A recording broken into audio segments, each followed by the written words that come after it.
तो दोस्तों आज हम फिर से आपके लिए लेकर आए हैं देश दुनिया की सभी ताजा बड़ी खबरें। फटाफट एक एक कर विस्तार से आज आपको बताएंगे, तो वीडियो को अंत तक जरूर देखें। दोस्तों पहली खबर में आपको बता दें कि स्वीडन में विरोध प्रदर्शन के दौरान अंग्रेजों ने जलाई कुरान तो भड़के मुस्लिम देश। स्वीडन को अंजाम भुगतने की मुस्लिम देशों ने दे दी है चेतावनी, स्वीडन की बड़ी मुश्किलें। वहीं आपको बताएंगे दोस्तों की गुजरात चुनाव में ईवीएम में खेल करके बीजेपी ने जीता था चुनाव। कांग्रेस पार्टी ने लगाया फिर से आरोप, जांच कराने की कोर्ट से की है मांग। वहीं आपको बताएंगे दोस्तों की कन्नड़ लेखक ने राम को लेकर दिया विवादित बयान, कहा भगवान राम को आदर्श नहीं मान सकते, केवल उन्होंने 11 वर्षों तक किया था शासन, पूरे दिन पीता था शराब। वहीं आपको बताएंगे दोस्तों की मणिपुर में उग्रवादी समूहों ने मोदी सरकार को दी धमकी, गणतंत्र दिवस समारोह के बहिष्कार करने को कहा, सुरक्षा बलों की मुस्तैदी मोदी सरकार ने बढ़ाई। वहीं आपको बताएंगे दोस्तों की मणिपुर में खुद का चैनल लॉन्च करेगी बीजेपी, करीब 15 करोड़ रुपए किए जाएंगे खर्च, पूरे देश में भाजपा करना चाहती है कब्जा। वहीं आपको बताएंगे दोस्तों की बागेश्वर धाम के बाबा की खुली पोल तो भड़के हिंदूवादी संगठन, बोले चादर और फादर से नहीं डरेंगे बागेश्वर धाम के बाबा, हम हैं उनके साथ, ये हिंदुओं को मिटाने की है साजिश। तो दोस्तों सभी खबरों का आपको विस्तार से बताने वाले हैं, वीडियो को लाइक कर चैनल को सब्सक्राइब कर दें। इसी बीच पर तो दोस्तों अगली खबर की ओर, तो स्वीडन में विरोध प्रदर्शन के दौरान अंग्रेजों ने जलाई कुरान तो भड़के मुस्लिम देश, स्वीडन पर कार्रवाई का किया ऐलान। जब दोस्तों आपको बता दें कि स्वीडन में एक विरोध प्रदर्शन के दौरान इस्लाम में पवित्र माने जाने वाली कुरान को जलाने की घटना सामने आई है, जिसके बाद मुस्लिम देशों ने इस पर नाराजगी जाहिर करते हुए स्वीडन पर कार्रवाई का ऐलान किया है। दरअसल आपको बता दें कि स्वीडन में एक विरोध प्रदर्शन हो रहा है और इसी विरोध प्रदर्शन में कुरान का अंग्रेजों ने अपमान किया और कुरान शरीफ को जला दिया, उसे फेंका भी गया, जिसका वीडियो सोशल मीडिया पर वायरल हुआ। जैसे ही इस बात की जानकारी मुस्लिम देशों को पता चली तो मुस्लिम देशों ने इस पर नाराजगी जाहिर की और इसे घिनौना काम बताते हुए इसकी आलोचना की। दरअसल आपको बता दें कि तुर्की, सऊदी, पाकिस्तान और कतर जैसे मुस्लिम देशों ने इस पर आपत्ति जताई है और स्वीडन से जिन लोगों ने कुरान शरीफ का अपमान किया है, जिन लोगों ने कुरान शरीफ को जलाया है स्वीडन में, उनके खिलाफ कार्रवाई की मांग की। अब देखते हैं कि स्वीडन में जो विरोध प्रदर्शन हो रहा है उस पर कार्रवाई स्वीडन की सरकार करती है या नहीं। वहीं आपको बता दें कि मुस्लिम देशों ने अंजाम भुगतने की भी चेतावनी स्वीडन को दे दी है। इसी बीच पर तो दोस्तों अगली खबर की ओर, तो कांग्रेस पार्टी ने किया खुलासा, कहा गुजरात में बीजेपी ने ईवीएम सेट करके जीता चुनाव। जब दोस्तों आपको बता दें कि गुजरात विधानसभा चुनाव में हार के बाद कांग्रेस पार्टी ने एक जांच पैनल का गठन किया है जो इस हार के कारणों का पता लगा रही है।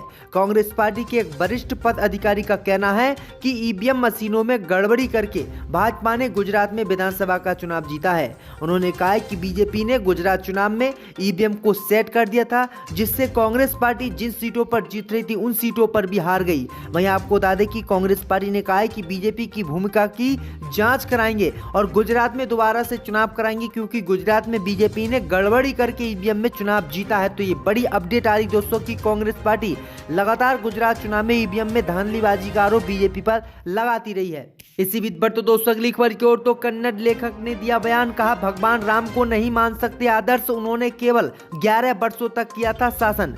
जब दोस्तों आपको बता दें कि भगवान राम के चरित्र पर प्रश्न चिन्ह लगाकर कन्नड़ के फेमस लेखक व रिटायर्ड प्रोफेसर के.एस. भगवान ने एक विवाद को हवा दे दी है। उन्होंने भगवान राम को आदर्श मानने से इनकार कर दिया है और कहा कि सीता के साथ राम दोपहर से लेकर पूरे दिन शराब पीते रहते थे।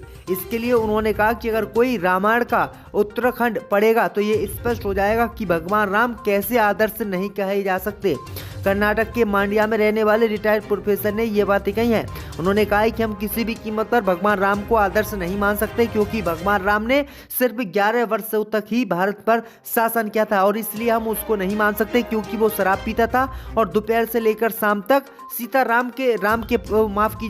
के साथ रहता था। इसी बीच पर तो दोस्तों अगली खबर की ओर, तो मणिपुर में उग्रवादी समूहों ने दी धमकी, कहा गणतंत्र दिवस समारोह का करेंगे बहिष्कार। जब दोस्तों आपको बता दें कि मणिपुर में 6 प्रतिबंधित सशस्त्र समूहों के समूह कौर काम ने भाजपा शासित पूर्वोत्तर राज्य में 26 जनवरी को गणतंत्र दिवस समारोह का बहिष्कार करने का ऐलान किया है। उग्रवादी संगठन ने 15 अक्टूबर 1949 को भारत द्वारा मणिपुर के कथित औनपनिवेशीकरण के खिलाफ 26 जनवरी को दोपहर 1 बजे से राज्य में 18 घंटे की आम हड़ताल का आह्वान किया है।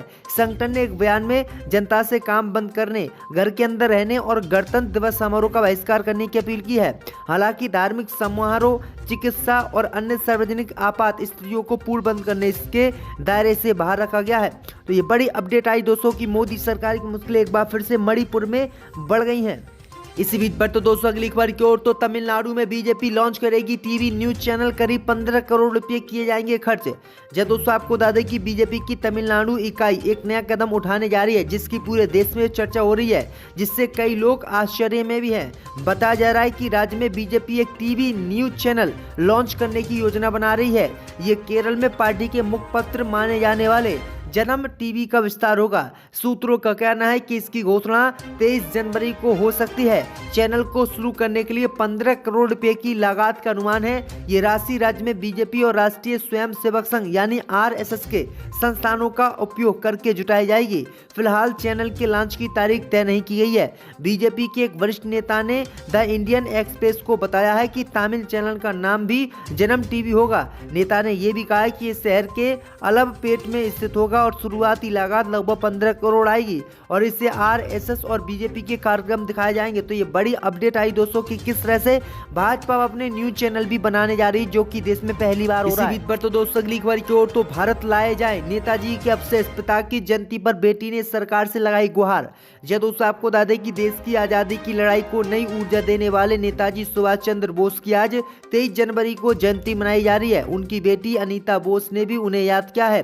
उन्होंने कहा है कि जो लोग नेताजी सुभाष चंद्र बोस की प्रशंसा करते हैं, वह अपने राजनीतिक और व्यक्तिगत कामों में भी उनके मूल्य को बरकरार रखकर उन्हें सर्वश्रेष्ठ सम्मान दे सकते हैं। अनीता बोस इकलौती उनकी संतान है। उन्होंने सुभाष चंद्र बोस के अवशेषों को भारत वापस लाने का सरकार से आह्वान किया है। उन्होंने कहा है कि नेताजी ने सभी धर्मों के सदस्यों के लिए समान अधिकारों वाले भारत और एक धर्मनिरपेक्ष राज्य की कल्पना की थी, जहां सभी धर्मों के लोग शांति से एक साथ रहेंगे। अनीता बोस ने कहा है कि नेताजी सभी धर्मों का सम्मान करते थे और इसलिए नेताजी की जो अस्थियां हैं वो भारत लाई जाए, जो नेताजी के अवशेष हैं उनको भारत लाया जाए। तो ये बड़ी अपडेट आ रही है। इसी बीच पर तो दोस्तों अगली खबर की ओर तो चादर और फादर से नहीं डरेंगे बाबा बागेश्वर धाम, प्राची ने किया समर्थन। जय दोस्तों आपको बता दें कि बागेश्वर धाम के आचार्य धीरेन्द्र शास्त्री को लेकर नागपुर से शुरू हुआ विवाद खत्म होने का नाम नहीं ले रहा है। एक तरफ उनके समर्थन में तमाम लोग उतर आए हैं, तो उन्हें ढोंगी और अंधविश्वास फैलाने वाला भी बताया जा रहा है।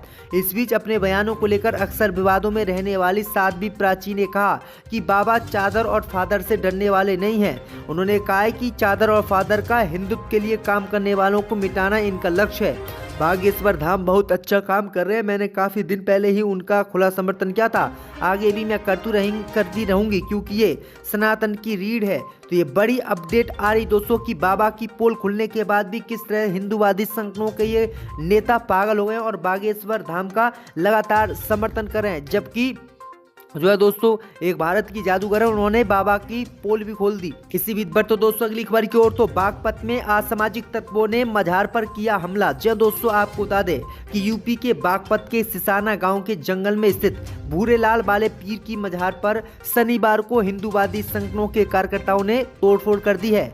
रविवार की सुबह मजार में तोड़फोड़ की जानकारी पर लोग वहां पहुंचे और पुलिस को सूचना दी। पुलिस ने दोबारा से मजार को ठीक कराया और आरोपियों की तलाश में जुट गई है।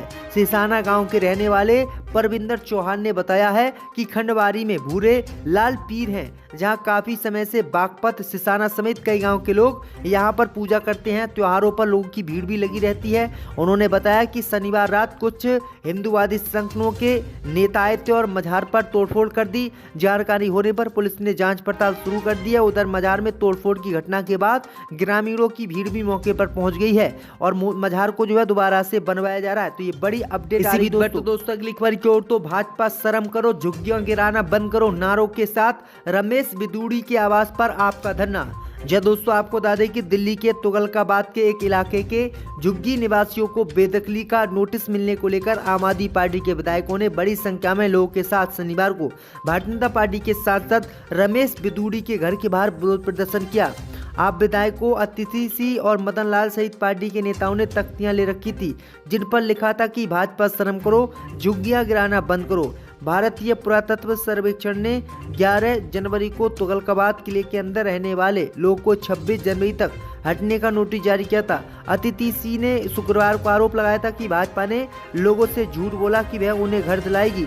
आप विधायक अतिथि सिंह ने कहा कि भाजपा ने दिल्ली के लोगों से झूठा वादा किया कि जब उन्होंने कहा था कि जहां झुग्गी वहां मकान। अब लोगों को उनके मकान तोड़े जाने के नोटिस मिल रहे हैं। हम दिल्ली की जनता के साथ खड़े हुए हैं और किसी को भी अपने घर से बेदखल नहीं होने देंगे। तो ये गंभीर आरोप भाजपा ने लगाए हैं।